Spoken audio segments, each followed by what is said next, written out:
I would like you to imagine sitting in a room looking up at a tiled ceiling, and you notice that one tile is missing, just one. What would you concentrate your vision on? What would you look at the most? The answer, of course, is the missing tile. Now, that's fine for ceilings. In fact, it's actually good because we can replace a ceiling's missing tile and once again have a perfect ceiling. Ceilings, after all, can be perfect. But this doesn't apply to life. Most of what is missing in our lives, or what we think is missing, cannot be replaced. Unlike a ceiling, life can never be made perfect. For that reason, concentrating on the missing tiles in your life is a big problem. Let me give you the example that taught me this great lesson about what I call the missing tile syndrome.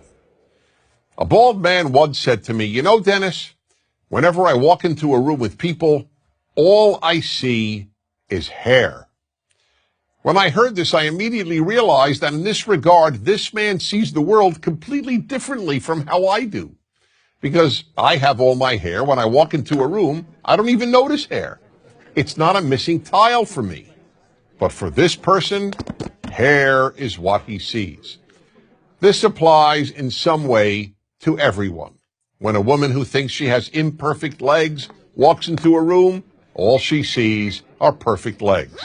Or take the example of the woman who once said to me, "Wherever I go, all I see are pregnant women." Now, how could that be? The vast majority of women, even those young enough to be pregnant, are not pregnant at any given time. But that was all she saw because she wanted to get pregnant and wasn't able to.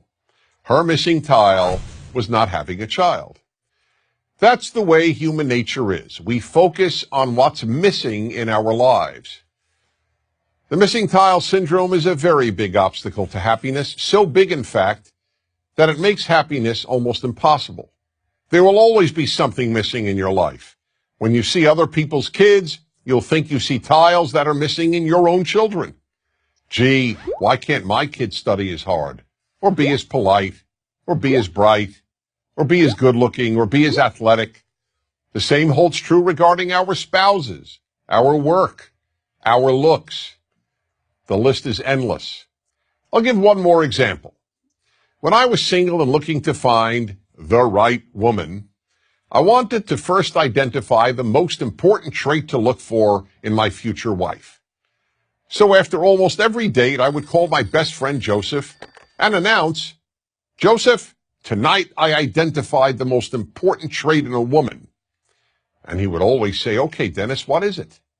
And then patiently listen.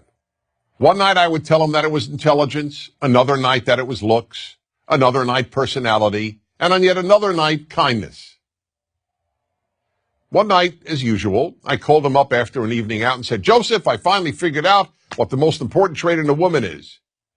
But this time he didn't say, "Okay, Dennis, what is it?" Instead he said, "Don't tell me, I'll tell you." Perplexed, I asked, "How do you know? You don't even know the woman I went out with." "It doesn't matter," he said. "Whatever trait tonight's woman was missing, that's the one you decided is the most important trait in a woman." I could say nothing. He was right. Whatever that night's date was missing is what I would declare the most important trait in a woman. I hadn't yet come up with the term missing tile syndrome, but that is exactly what I was suffering from. That's the way we play tricks on ourselves and undermine our happiness, by concentrating on the missing tiles every one of us has. So we really have a simple choice. Do we focus on the rest of the ceiling, on all the tiles we do have, or do we focus on the ones we're missing? To a large extent, the answer to that question will determine how happy you will be. I'm Dennis Prager.